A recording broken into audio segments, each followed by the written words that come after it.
Hello everyone, आज हम लोग स्टडी करने वाले हैं मिलर्स थ्योरम, मिलर प्रमेय। लेकिन इससे पहले मैंने आप लोगों को बहुत ही सिंपलेस्ट वे में आपके पास में जितनी भी नेटवर्क थ्योरम्स हैं उनको मैंने इलेक्ट्रॉनिक्स की प्लेलिस्ट में कंप्लीट कराया हुआ है। अगर आपने उनको स्टडी नहीं किया है तो आप वहां जाकर के प्लेलिस्ट से स्टडी कर सकते हैं। तो चलिए स्टार्ट करते हैं हमारा आज का new interesting topic, millers theorem.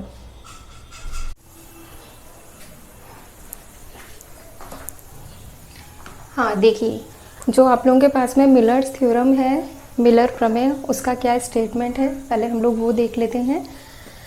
किसी चतुर टर्मिनल जाल के निवेशी और निर्गत टर्मिनल, है ना। देखो, चतुर टर्मिनल जाल से क्या मतलब है कि आपके पास में कैसा नेटवर्क होना चाहिए, 4 टर्मिनल नेटवर्क होना चाहिए, है ना। 4 टर्मिनल नेटवर्क के निवेशी और निर्गत टर्मिनल, मतलब इसके निवेशी मतलब इनपुट और निर्गत मतलब आउटपुट, है ना।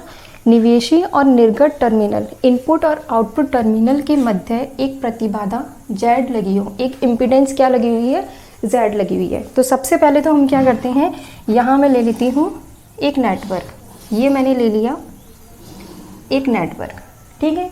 कैसा नेटवर्क है, ये एक नेटवर्क है, यहाँ लिख देते हैं हम, लेकिन 4 टर्मिनल नेटवर्क है ना। तो मैं इसके 4 टर्मिनल्स दे देती हूँ। एक इसका टर्मिनल नंबर 1 है ना, यहाँ से मैं दे देती हूँ ये टर्मिनल नंबर 2, यहाँ से ये टर्मिनल नंबर 3 और यहाँ से ये टर्मिनल नंबर 4, ठीक है। ये कैसा है, 4 टर्मिनल नेटवर्क है। अब देखो, आपके पास में 4 टर्मिनल नेटवर्क जो होता है उसमें हम इनपुट कहाँ से देते हैं, इन दोनों टर्मिनल से। ये दोनों टर्मिनल्स कैसे हैं, इनपुट टर्मिनल्स हैं, और ये दोनों टर्मिनल्स कैसे हैं, आउटपुट टर्मिनल्स है, ठीक है। तो अगर मेरे पास में सपोज किया मैंने ये यहाँ से ग्राउंड किया हुआ है, ठीक है, ये यहाँ से भू संपर्कित किया हुआ है, तो ये जो मेरे पास में 4 टर्मिनल नेटवर्क है, इसमें जो चतुर टर्मिनल जाल है, इसमें जो इनपुट टर्मिनल है, इनपुट टर्मिनल और ये आउटपुट टर्मिनल, देखो होता क्या है, हम इन डिवाइसेस को कैसे यूज़ में लेते हैं, हम यहाँ से इनपुट देते हैं, यहाँ से आउटपुट लेते हैं। यहाँ से हमने कुछ वोल्टेज दिया, यहाँ से कुछ वोल्टेज लिया, यहाँ से हमने कुछ पावर दी, यहाँ से हमने कुछ पावर गेन की, ठीक है। तो मैंने सपोज किया है कि ये जो मेरे पास में 4 टर्मिनल नेटवर्क है जो यहाँ से ग्राउंडेड है, इस ग्राउंड के रेस्पेक्ट में जो इनपुट टर्मिनल है उनका वोल्टेज कितना है, V1 है, और इसी ग्राउंड के रेस्पेक्ट में जो आउटपुट टर्मिनल है उनका वोल्टेज कितना है, आउटपुट टर्मिनल पे वोल्टेज कितना मेंटेन है, V2 है। हम ये कह सकते हैं सिरे 1 और 2 के मध्य विभवांतर कितना है, V1 है। सिरे 3 और 4 के मध्य विभवांतर कितना है, V2 है। यह आपका इनपुट है, मतलब निवेशी जो है उसको हम इनपुट टर्मिनल बोलते हैं, और जो निर्गत है उसको हम आउटपुट टर्मिनल बोलते हैं। मैं इनपुट और आउटपुट बोलूँगी, मतलब निवेशी और निर्गत टर्मिनल, ठीक है। अब हमने क्या किया, देखो, किसी चतुर टर्मिनल जाल की, ये 4 टर्मिनल नेटवर्क था, 1 2 3 4 टर्मिनल नेटवर्क, निवेशी तथा निर्गत टर्मिनलों के मध्य एक प्रतिबाधा Z लगी हो, है ना। ये हमारे पास में 4 टर्मिनल नेटवर्क हो गया। अब हमने क्या किया, यहाँ हमने एक इम्पीडेंस लगा दी, ये हमने इम्पीडेंस लगा दी Z, ठीक है।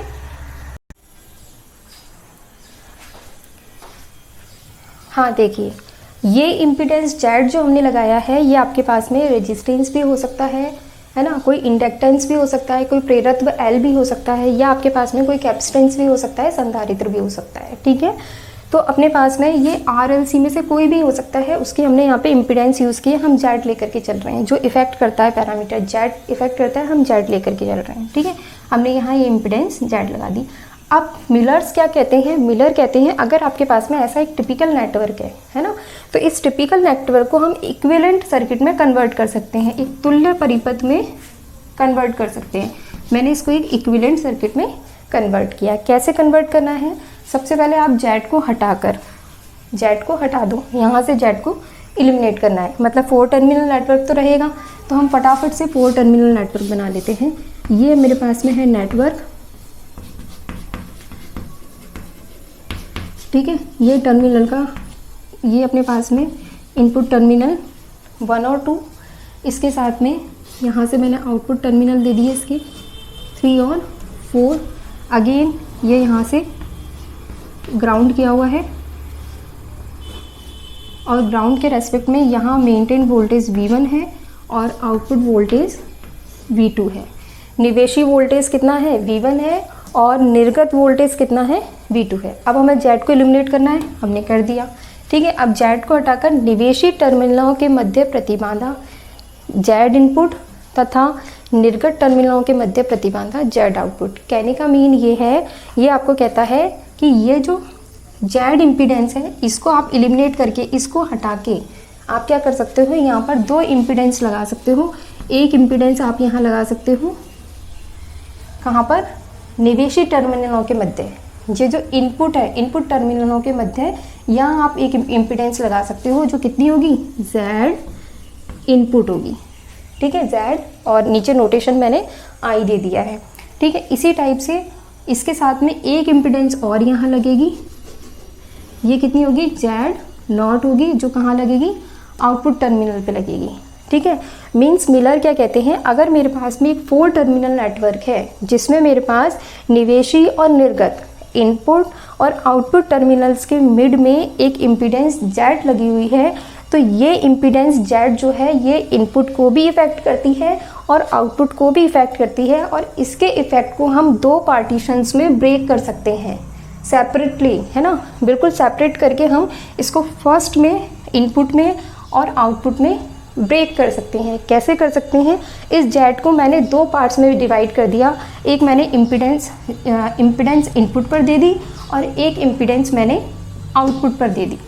अब मिलर ये भी कहते हैं कि यहाँ पर अपने पास में जो इनपुट टर्मिनल पे जो इम्पीडेंस जेड इनपुट आएगी उसकी वैल्यू कितनी आएगी, Z/1 - K, और जो आउटपुट है उसकी वैल्यू कितनी आएगी, जेड नॉट की, ZK/K-1। अब यहाँ पर K जो है वो आपके पास में एक्चुअल में क्या है, K आपके पास में है वोल्टेज गेन। वोल्टेज गेन कैसे, जैसे सपोज़ किया मैंने आपको बताया, आपने यहाँ से 10 वोल्ट दिए और यहाँ से आपको 8 वोल्ट मिले, है ना, 10 वोल्ट दिया, आपको यहाँ से 8 वोल्ट मिला। ठीक है, तो आपके पास में वोल्टेज गेन कितना आया, 8/10। जैसे आप परसेंटेज निकालते हैं मार्क्स का, ऐसे ही आपके पास में वोल्टेज गेन है K, है ना। तो यहाँ पर मेरे पास में इनपुट तो मैंने दिया V1 का, लेकिन मेरे पास आउटपुट वोल्टेज कितना आया, V2। तो K की वैल्यू कितना हो जाएगी, V2/V1। जैसे आप मार्क्स निकालते हैं ना, 8/10, 10 में से कितने आए, 8 आए।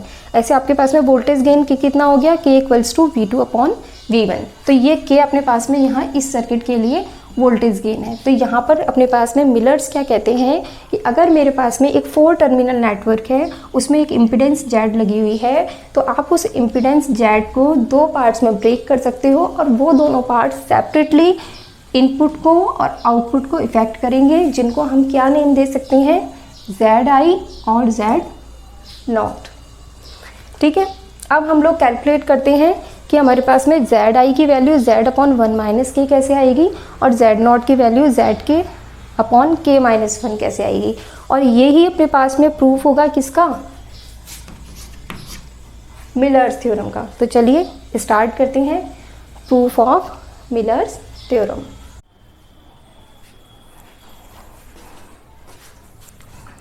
हाँ देखिए, अब हमें क्या प्रूफ करना है, हमें प्रूफ करना है Z इम्पीडेंस, है ना, मतलब input impedance ZI = Z/1 - K।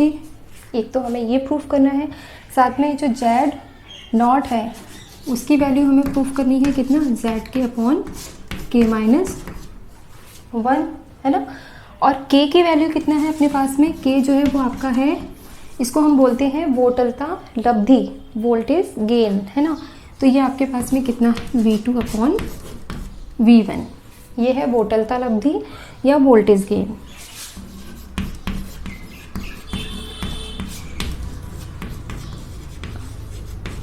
ठीक है, या आप कह सकते हैं इसको वोल्टेज गेन, वोल्टेज गेन। ठीक है, ये आपको प्रूफ करना है कि हमने जेड को दो पार्ट्स में ब्रेक कर दिया, एक जेड इनपुट में और दूसरा जेड आउटपुट में। और ये जेड के जो सेपरेट इफेक्ट हैं, जेड इनपुट और जेड आउटपुट, उनकी वैल्यूज़ कितनी है, Z/1 - K, और जेड आउटपुट कितना आएगा, ZK/K-1। ये हमें प्रूफ करना है। ठीक है, इसको प्रूफ करने के लिए हमने सबसे पहले क्या किया, देखो अपने पास में ये रेफरेंस, ये अपने पास में ग्राउंडेड है, यहाँ इनपुट टर्मिनल पे मेंटेन वोल्टेज कितना है, V1। ठीक है।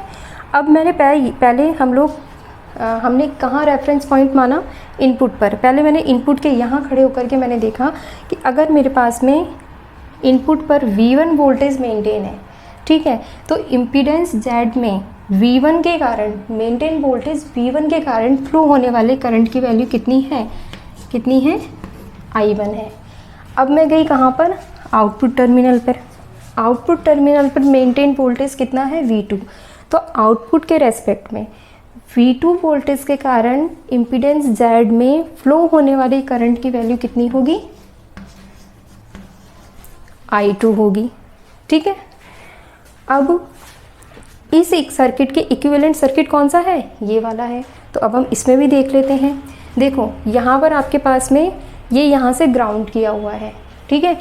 इनपुट में वोल्टेज कितना है, V1 है, और यहाँ पर इम्पीडेंस कितनी है, Z इनपुट है। तो V1 वोल्टेज के कारण Z इम्पीडेंस में फ्लो होने वाले करंट की वैल्यू कितनी होगी, यहाँ मैं दे देती हूँ, ये कितनी होगी, I1 होगी। इसी टाइप से अब हम आउटपुट वाले टर्मिनल पे गए। आउटपुट वाले टर्मिनल पर V2 वोल्टेज के कारण ये जो Z0 इम्पीडेंस है, इसमें फ्लो होने वाले करंट की वैल्यू कितनी होगी, I2 होगी, है ना। तो यहाँ मैंने ये डायरेक्शन लगा दिया और यहाँ लिख दिया मैंने I2। क्लियर हो गया। फर्स्ट सर्किट के अंदर इनपुट के रेफरेंस में फ्लो होने वाला करंट I1, आउटपुट के रेस्पेक्ट में फ्लो होने वाला करंट I2। ठीक है। ये Z जैसे इल्यूमिनेट हुआ, इसका इफेक्ट इनपुट और आउटपुट दोनों में सेपरेट हो गया। तो दोनों में सेपरेट हो गया तो V1 के कारण फ्लो होने वाला करंट Z इनपुट में कितना है, I1, और V2 के कारण फ्लो होने वाला करंट Z0 में कितना है, I2 है। ठीक है। अब हम कैलकुलेट करते हैं I1 की वैल्यू। I1 इक्वल्स टू, किससे कैलकुलेट कर रहे हैं, फर्स्ट सर्किट है, इसको मैं देती हूँ, ये सर्किट नंबर A और ये सर्किट नंबर B। ठीक है। सर्किट A से कैलकुलेट करते हैं हम। तो अपने पास में मैं यहाँ कैलकुलेट करती हूँ I1 इक्वल्स टू, देखो I1 की वैल्यू हमने इस पॉइंट से देखा, तो अपने पास में वोल्टेज डिफरेंस कितना आया, V1 माइनस V2, है ना। कितना डिफरेंस आया, V1 माइनस V2, किसमें, इम्पीडेंस Z के अक्रॉस। इम्पीडेंस Z के अक्रॉस वोल्टेज डिफरेंस कितना है, V1 माइनस V2। तो I1 की वैल्यू कितना हो जाएगी, I1 हो जाएगा V1 minus V2 on Z। ठीक है। अब देखो आपके पास में I2 की वैल्यू हमें कैलकुलेट करनी है। I2 इक्वल्स टू, तो मैं किसके रेफरेंस में देखूंगी, आउटपुट के रेस्पेक्ट में देखूंगी। आउटपुट के रेस्पेक्ट में Z के अक्रॉस वोल्टेज कितना है, V2 माइनस V1 है। कितना है, V2 माइनस V1 है, और फ्लो होने वाला करंट कितना है, I2 है। तो यहाँ पर मैं क्या करूँगी, यहाँ मैं लिख दूँगी I2 equals to V2 minus V1 upon Z। ठीक है। अब यहाँ पर मैं ये नहीं कह रही हूँ आपको कि V1 ग्रेटर है या V2 ग्रेटर है, कोई भी दोनों में से ग्रेटर हो सकता है। ठीक है। तो अभी हम लोग सिर्फ इनपुट और आउटपुट के रेफरेंस में करंट को कैलकुलेट कर रहे हैं, I1 और I2 को कैलकुलेट कर रहे हैं। अब हम देखते हैं सर्किट B में। ये तो आया आपके पास में सर्किट A से करंट की वैल्यू। अब सर्किट B लेते हैं। ठीक है। सर्किट B में I1 इक्वल्स टू, I1 की वैल्यू देखेंगे हम। ठीक है। हाँ, अब देखिए, अब हम क्या करेंगे, जो B वाला सर्किट है इसमें I1 और I2 की वैल्यू कैलकुलेट करेंगे। ठीक है। I1 फ्लो होने वाला करंट किस में फ्लो हो रहा है, ZI इम्पीडेंस में। ZI इम्पीडेंस के अक्रॉस वोल्टेज कितना है, ये अपने पास में वोल्टेज कितना है, V1 वोल्टेज है। या आप ऐसा भी ले सकते हैं कि इसका ये वाला पॉइंट तो ग्राउंडेड है, और ऊपर वाले पॉइंट पर, इस वाले पॉइंट पर कितना है, V1 वोल्टेज है, इस वाले पॉइंट पर कैसा है, ग्राउंडेड है। तो आप यहाँ पे I1 की वैल्यू कितना ले सकते हैं, V1 माइनस 0 अपॉन इम्पीडेंस कितनी है, Z इनपुट। ठीक है। अब हम I2 की वैल्यू कैलकुलेट करते हैं।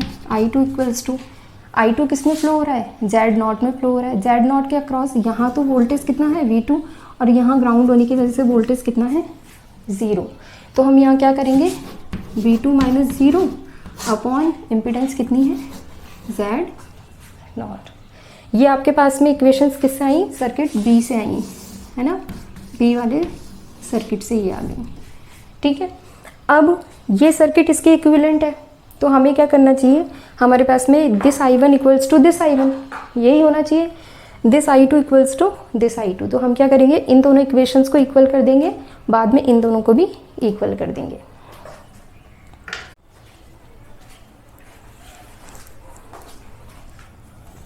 देखिए अब हम I1 और I1 को इक्वेट कर देते हैं। तो यहाँ मैंने क्या किया, I1 इक्वल्स टू I1 किया, है ना। इसको देते हैं इक्वेशन नंबर 1, इसको 2, इसको 3 और ये कर देते हैं इक्वेशन नंबर 4। तो इक्वेशन फर्स्ट और थर्ड को इक्वेट कर देते हैं, ठीक है। तो यहाँ पर आपके पास में कितना हो जाएगा, V1 minus V2 upon Z equals to, यहाँ V1 माइनस 0 को मैंने कर दिया V1 अपॉन Z इनपुट, ठीक है। अब यहाँ ये जो V1 है इससे हम इसमें डिवाइड कर देते हैं, तो कितना आ जाएगा, देखो ये आ जाएगा आपके पास में 1 माइनस V1 से डिवाइड हो गया, minus V2 upon V1, V2 upon V1 divide by Z equals to 1 upon Z input, ठीक है। अब Z इनपुट की वैल्यू कितना आ जाएगी, Z इनपुट इक्वल्स टू कितना आ जाएगा, Z upon 1 minus V2 upon V1, और V2 अपॉन V1 कितना है, इक्वल्स टू K है। तो ये कितना आ गया अपने पास में, Z अपॉन 1 माइनस K। तो फर्स्ट प्रूफ हो गया अपने पास में Z input equals to Z upon 1 minus K, ठीक है। अब हम लोग सेकंड प्रूफ करते हैं। तो सेकंड वाले में इसको मैं रफ कर देती हूँ यहाँ से।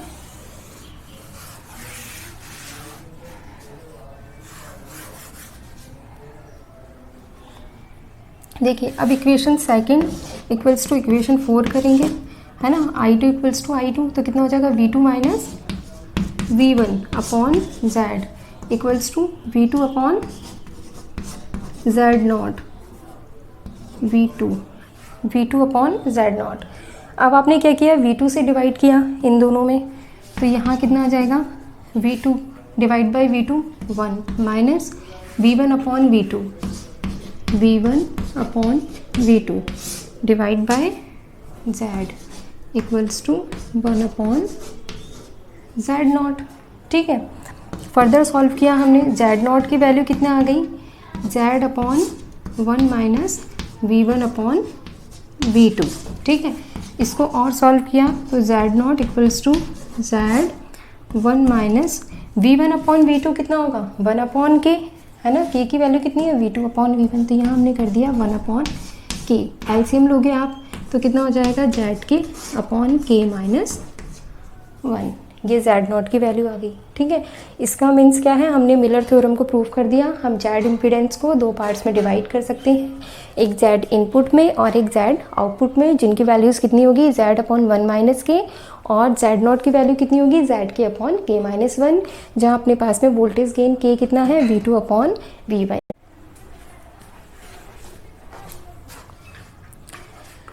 ये मिलर थ्योरम आपकी इलेक्ट्रॉनिक्स के यूनिट फर्स्ट का लास्ट टॉपिक था। यह हमारी यूनिट फर्स्ट कंप्लीट होती है।